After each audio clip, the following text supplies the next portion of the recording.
Tonight, $95,000 to send Niue's delegation to the Cook Islands earlier this month. Technical problems continue to affect the new $250,000 Whanokepule conference system, and the Niue government welcomes new Australian High Commissioner. Good evening and welcome to tonight's bulletin of BCN News. I'm Esther Pavihi. Leading the news tonight, Premier Dalton Tagilangi revealed to the Whanokepule yesterday that it cost $95,000 to send Niue's delegation to the recently concluded 52nd Pacific Islands Forum Leaders Meeting in the Cook Islands. Premier Tagilangi was responding to a question from Common Role Member Honourable Olaf Jacobson at yesterday's sitting of the Whanau. Premier Tagilangi and his delegation returned from the Cook Islands on Sunday last week.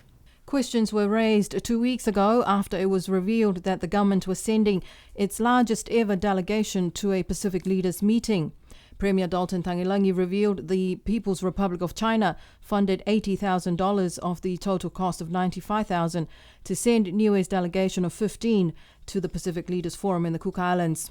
It cost $50,000 for the Air Rarotonga flight, $13,000 for accommodation, $3,000 for transport, $27,000 for per diems or allowances, and $2,000 or $3,000 for taxes.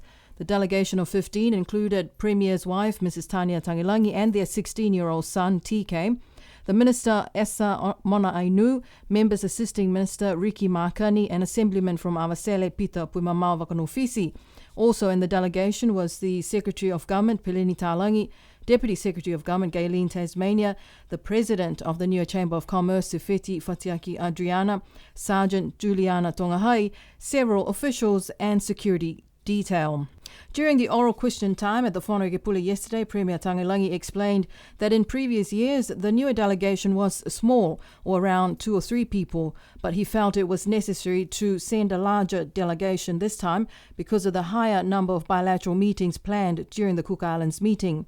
BCN News counted 12 bilateral meetings the Premier and Niue's delegation attended to, aside from the main agenda meetings of the Pacific Island Forum leaders. Niue has been given the role to chair and host the 13th Polynesian Leaders Group, or the PLG, that will be held next year. This was confirmed during the recent 12th Polynesian Leaders Group meeting held in the Cook Islands. Group members in attendance there included American Samoa, the Cook Islands, French Polynesia, Samoa, Tonga, Tuvalu, Wallis and Futuna, and Niue. The Polynesian Leaders Group was formed in November of 2011 with the aim of bringing together independent and self-governing countries of Polynesia to address issues of concerns and mutual cooperation. And in other local news, at yesterday's sitting of the Whanokepule, Speaker Hima Douglas and Premier Dalton Tagilangi acknowledged the service of outgoing New Zealand High Commissioner, Her Excellency Helen Tanner, who will be leaving the island next month. They also welcome the new Australian High Commissioner, Her Excellency Katie Stewart.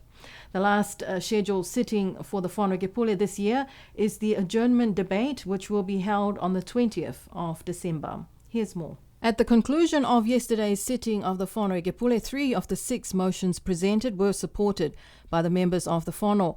Common Role MP Emani Whakosimanava-Lui's motion that the Whanokepule urgently calls on the government of the day to establish a new superannuation scheme to replace the old one that ended 8 years ago was unanimously supported.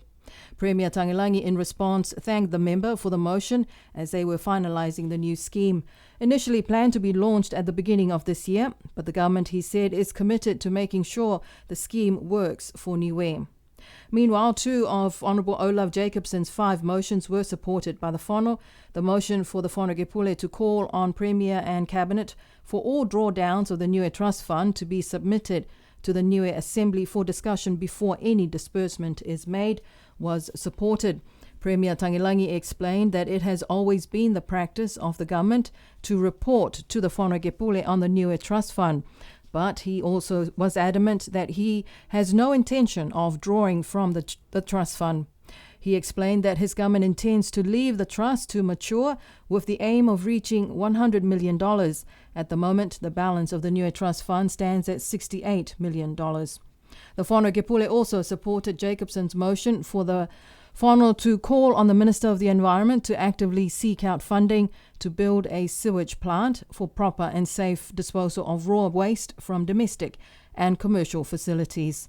5 members of the Whānau Gepule were not at the whānau yesterday, including 2 ministers, Minister Crosley Tātui and Minister Sonia Tālangi, and member for Makefu Tofua Puletama, who are abroad on government business, and 2 members, Billy Tālangi and Dion Taufitu, are overseas for medical reasons.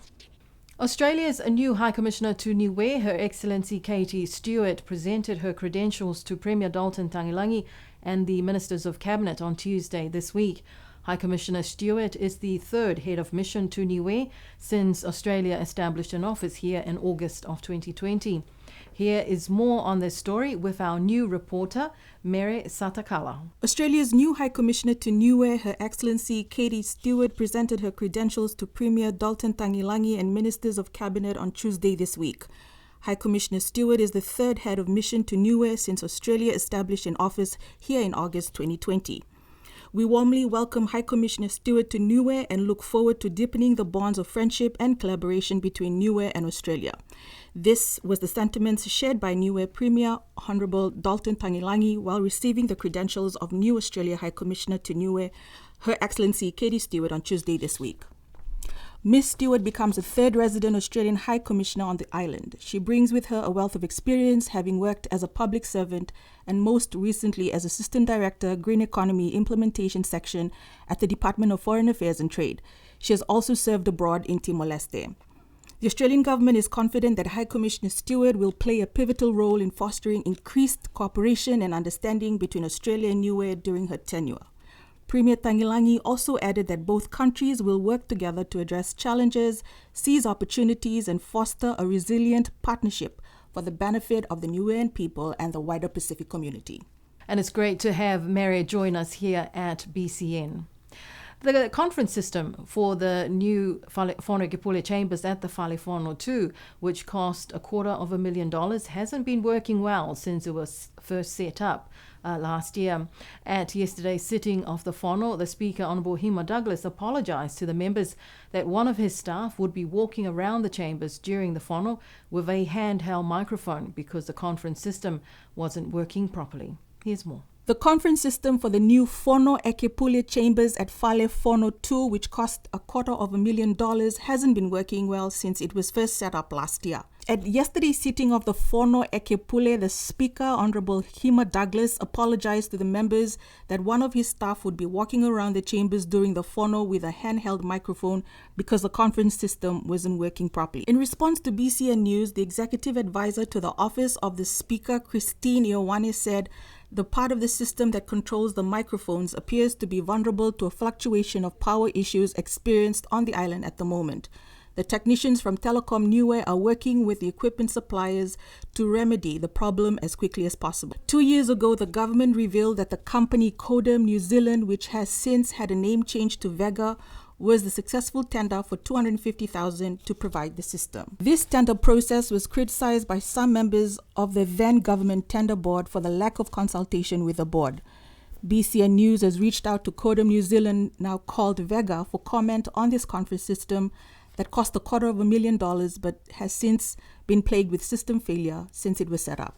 And on Thursday last week, a digital civil registration and vital statistics system, or CRVS, was launched at the Department of Justice. According to a government press release, this digital civil registration and vital statistics system makes the birth and death registration easier for Niueans, and it improves the efficiency for justice, health, community services and statistics staff. Niue is the first country in the world to fully implement the open CRVS software. Speaking at the launch, Mr. Darren Tohovaka said moving to a digital system will make it easier for parents and for those who have lost loved ones. It will make our office more efficient and eliminate delays in waiting for birth or a death certificate. Niue CRVS will also allow us to exchange information electronically between health, justice, community service and statistics. Our records will also be safe if there is a natural disaster. The work towards implementing this digital online platform for the Niue government started 3 years ago and was endorsed by Cabinet towards the end of the year. Minister of Social Services Honourable Sonia Talangi is very pleased with this system, saying, "This is a major achievement for the government of Niue, with the help from our international partners, Open CRVS, Plan International Australia and the Pacific Community SPC." A workshop organised by the Education Department to bring teachers and local climate change experts and youth together to raise awareness and understanding on the various topics under climate change education was very well attended today, according to the organisers. A workshop organized by the Education Department to bring teachers and local climate change experts and youths together to raise awareness and understanding on the various topics under climate change education was very well attended, according to the organizers. Director of Education Mrs. Bertha Tongahai told BCN News it was an excellent turnout for the above workshop facilitated by the Department of Education to bring teachers, climate change experts, and youths to raise awareness on various topics under climate change education. Presenters and panelists from various government departments, including Niue Met Service, Environment Department, PMCU, Health, Economic Planning and Trade, and representatives from community organizations provided valuable input into the discussions and awareness efforts on climate change education for teachers. A timely donation of more than 60 boxes of reading books was delivered to the Early Childhood and Niue Primary School this morning. New Zealand High Commissioner to Niue, Her Excellency Helen Tana, presented the books to the teachers and students, saying she hoped the books would be a colourful and informative addition to the school library. Here's Mary with more. A timely donation of 60 boxes of reading books was delivered to the Early Childhood and Niue Primary School this morning. New Zealand High Commissioner to Niue, Helen Tana, presented the books to the teachers and students and hoped the books would be a colourful and informative addition to their school library. The books were donated by Jan Jones and the Rotary The books were donated by Jan Jones and the Rotary Club Johnsonville in New Zealand and delivered to Niue by the Royal New Zealand Navy boat HMNZS Manawanui. Yes, the books were collected by a woman in Wellington by the name of Jan Jones. She's been collecting obviously for some time and was looking for a way to donate the books to the Pacific. She worked with Rotary in Johnsonville, and it was just fortunate that the HMNZS Manawanui was coming up to Niue. So we arranged in Johnsonville, Rotary arranged for them to transport the books up here. So they were taken from Wellington up to Tauranga. The crew of the Manawanui was able to bring them across on their ribs onto Niue, and they were donated here. We haven't counted the books, but we think there must be about 1,500 books, 60 cartons. So we're just incredibly grateful to Jan Jones and to Rotary Johnsonville for their donation to Niue Primary School. Niue Primary School teacher Sialefai Simelike was grateful for the donation and was certain the students would be keen to read the collection of children's books soon. And to end our news bulletin tonight, one of the smallest villages on the island, the village of Toi, put on their annual village show day last Saturday. The heavy rain over the weekend didn't damper the spirits or the excitement of the folks there at Toi who gathered to put on their show. Dignitaries, including the Minister of Social Services, Honourable Sonia Talangi, and other government officials attended, including the representatives from the governments of New Zealand and Australia. The representative of the Toi Village Council, Lilivika Liumaihetau, welcomed the visitors to their show day, explaining the absence of the Village Council chairperson, Mrs. Puini Taufitu, who is in New Zealand on medical, and also the village assemblyman, Dion Taufitu, who is also on medical referral in New Zealand. The last few village show days on the calendar for next month include the village show days for the villages of Vaiea and Liku. And that's our bulletin of BCN News for tonight. Do join us again on Tuesday next week for our bulletin in Wangahau Niue. We would also like to take this opportunity now to farewell our former producer here at BCN News, Bola, and your family. We wish you all the very best. Thank you so much for joining the BCN family for the past year, and we wish you all the very best. Vinaka Vakalevu Mode. And from us here in the studios here at BCN, we wish you a wonderful weekend. Good night, nono fua.